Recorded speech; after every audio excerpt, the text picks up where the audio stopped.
Hello and welcome back to your Pennsylvania Dutch Minute. I just realized that I never did an episode on the Belsnickel.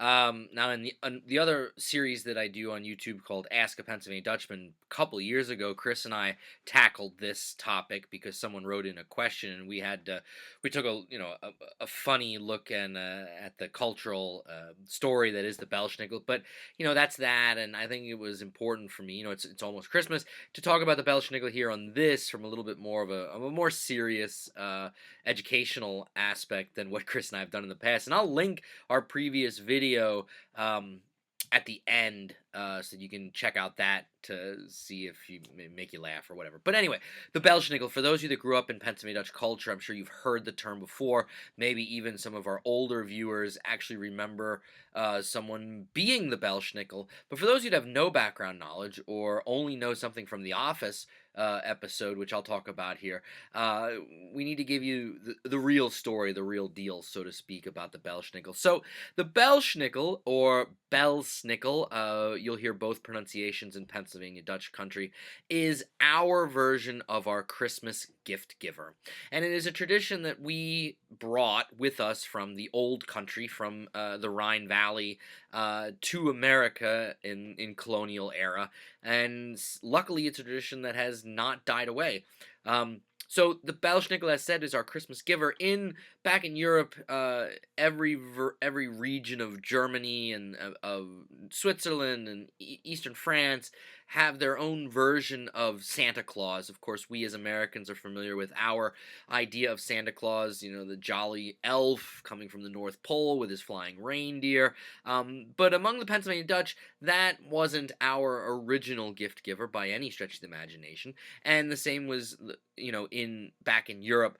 In Germany, on December 6th is St. Nicholas Day, and in a lot of regions of Germany, that is the day that St. Nicholas would come to your village, to your town, and in modern-day tradition, kids leave their shoes or their boots outside their bedroom door or outside their door, and then St. Nicholas comes in the middle of the night and leaves small gifts. Nothing big, we're not talking the big toys that you'd get at Christmas time, smaller gifts, and he would leave them in the shoes of the children. Traditionally, in parts of Germany, he did not travel alone. He had someone traveling with him. St. Nicholas was the good person giving the gifts, and he usually traditionally had a bad person, so to speak, traveling with him. And in every region of Germany or of German-speaking Europe, they had different names for it. In Austria and in southeastern Germany, he was often referred to as Krampus, and he was an evil-looking, almost like a demon figure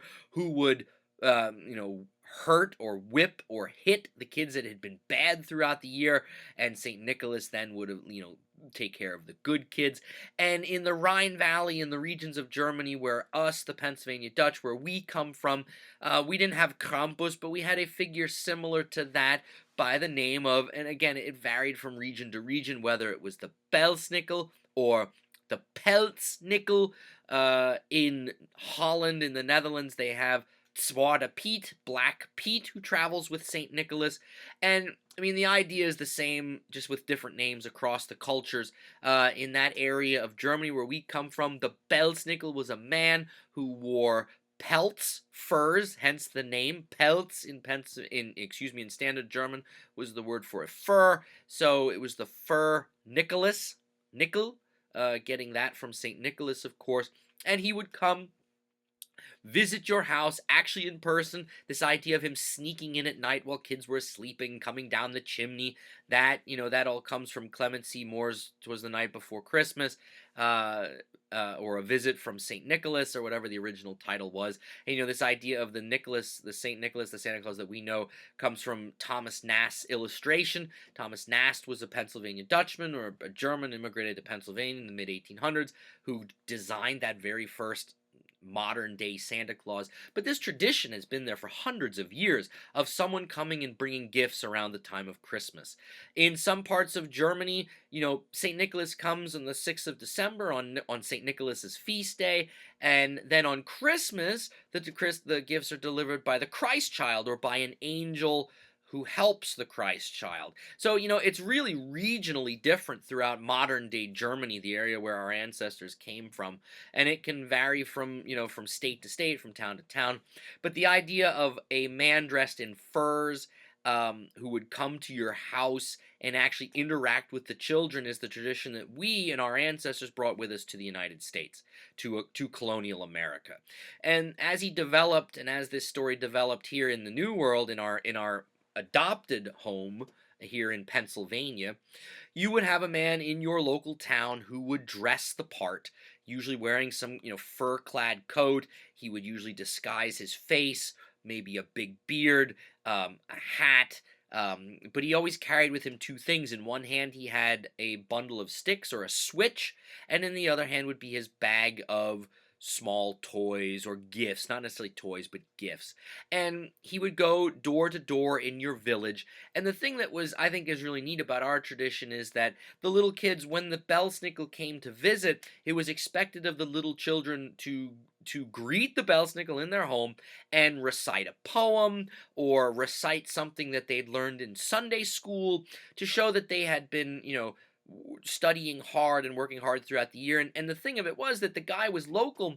He knew these kids, so he would come into the house and be able to call them by their name, and maybe their parents had given him some inside information, and he could say, "Oh, little Johnny, I remember when you pushed your sister down out in the field this summer," or something, and that really hit home with the kids, because here's this guy that, oh my gosh, how do you know that, and how does he know our names, and then at the end of the night, or at the end of the little spiel, most times the tradition says that the Belschnickel would, even if you were good or not, because we know that every kid messes up at some point throughout the course of the year, the Belschnickel would swap the kid up the backside, a little spanking or something like that, and then turn around and give them a gift, so that he was, hitting both sides of the spectrum, taking care of reprimanding the kids who had been bad, but also then rewarding the kids that had been good. And, traditionally, what he would give out might be walnuts, maybe a small handmade toy, an orange later on in the 1800s and into the 20th century. As those became more available, that was a really luxury item. You got an orange at Christmas time, or maybe a little bit of chocolate or sweets, and that was it. Again, he wasn't bringing, Barbie dolls and huge toys and so forth. This was, rural farm people. So the Belschnickel brought small gifts. And there are tons of Pennsylvania Dutch that are still alive, our older generation, my grandparents' generation, that distinctly remember people still coming to their homes in the 1930s, in the 1940s, and playing the part of the Belschnickel, interacting with them, giving them a gift, smacking them up the backside, and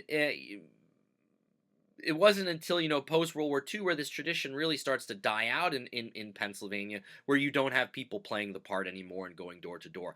I really wish it was a tradition that we could bring back and actually have him coming into the home. My children were lucky enough that I enlisted my good friend Chris, who does the videos with me, 2 years ago. He dressed up as the part of the Belschnickel, came to our house, and he, of course, knows my children. He put on a funny voice, and they were young enough that I don't think they really knew who he was. And he came in and he introduced himself, and the kids, I'd told him, the Belschnickel might be coming tonight, and he interacted with them, and it was a really neat experience. I would love to see that tradition brought back on a large scale again.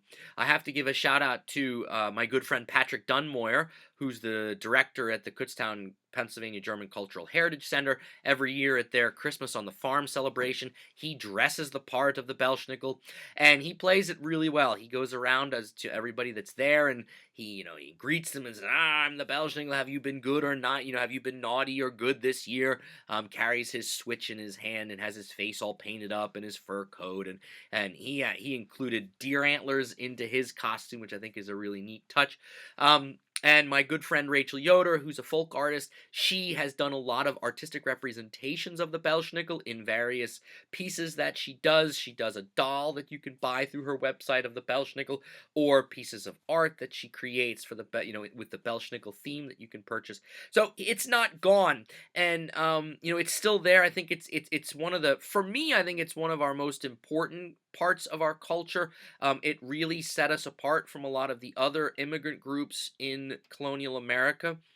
Um, and that we held on to it, maintained it, of course, speaks to us as a people. If you really want to learn a lot about Christmas traditions in Pennsylvania, I highly recommend the book Christmas in Pennsylvania by, I think this year, or not too long ago, it celebrated its 50th anniversary, 50th birthday in print, by Dr. Alfred Shoemaker and Don Yoder, the two preeminent cultural anthropologists of the Pennsylvania Dutch, celebrated, on all avenues. That's a great book. You can find it on Amazon. You can learn a lot about Christmas traditions among the Pennsylvania Dutch and among Pennsylvanians as well. That sets us apart maybe from some of the other groups in colonial America and even in post-revolution. So if you remember as a kid being visited by the Belsnickel, please leave a comment below and tell us your story. Do you remember that Belsnickel coming to your house, and did it? Were you scared? Or if you don't remember that, let me know what you think. Would you like to see this tradition brought back? Sadly, I don't think we're ever gonna see the days where people are going door to door anymore, and dressed as the Belsnickel. We've lost that sense of community, I think. However, sites like Kutztown at the Heritage Center, where we have people at least playing the part and keeping the tradition alive. We got a little shot in the arm a couple years ago with the popular TV show The Office, where one of the characters, Dwight Schrute, who from time to time brings out this aspect that he's a Pennsylvania Dutchman, actually dressed up as the part of the Belsnickel and came into the office and did the whole spiel with the other people that worked there. And that really gave us a little bit of all of a sudden we were mainstream, because that episode became really popular and it's often quoted. In fact, when I meet people that aren't Pennsylvania Dutch and I tell them what I do and so forth, a lot of them will automatically say, "Hey, the Belsnickel from The Office, is that real?" And I think it was great. I don't know if that was the intent of anybody on the writing staff of The Office television show, but it sure worked. I get a lot of positive comments, or at least feedback in regards to that, how the Belsnickel was portrayed in mainstream American TV in that episode. But this video's gone a little longer than I thought, but it's just, I really, the Belsnickel is one of my, along with Groundhog Day and a couple other aspects of our culture. I think the Belsnickel is has to be one of my favorite. Um, my children every year write a letter to the Belsnickel. We celebrate Santa Claus as well, but the Belsnickel also comes to our house. Sadly, because we don't necessarily have anybody that can dress up and come every year, now he does sneak in at night. It's really the only way we can get around it with our small children. But in the morning, they're excited. There's a small gift left. Sometimes, my wife and I sometimes will do the traditional things like some walnuts and some oranges and some chocolate. Sadly, that's not quite the greatest surprise for kids today, but my kids appreciate it, I think, and they always excited if the Belsnickel came. And maybe it's a tradition that you could bring into your home and among your kids or your grandchildren or your nieces or nephews. Bring the tradition back. If it's if it's been lost in your family, bring it back.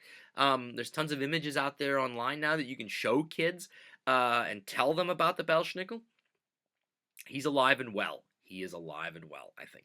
But anyway, I hope you appreciated this video, and maybe it brought back some memories for you from your childhood, or maybe you heard your grandparents talk about their experience with the Belsnickel. On a side note, I've heard many firsthand accounts of, as these guys would dress up out in rural Pennsylvania Dutch country, and they go door to door. Of course, the parents, it wasn't cookies and milk that they would give the Belsnickel. Oftentimes, the Belsnickel would take a shot of whiskey, or they'd be offered some other hard drink. And you were okay if you were one of the first houses in the night. But if you were one of the last houses they were hitting, well, the Belsnickel might be a little loopy by the time that he got there. And I've heard many stories of people in the 1930s and 40s in rural Southeast PA that distinctly remember the Belsnickel being half in the bag, so to speak. I think that's great stories too that I've heard over the time. But again, leave a comment below if you have personal memories of the Belsnickel or of a Belsnickel, and let me know if you do this with your family still today, if you're keeping the tradition alive. If you have an idea for a future video, by all means, please send it in. And if you haven't told your friends yet, please subscribe to our YouTube channel. We appreciate it, and we'll keep the videos coming. Until next time, I wish you all a Heilige Christdag, a Merry Christmas, Heilige Christdag, and I hope you've been good this year, because the Belsnickel is on his way. Macht's gut. Mach's gut.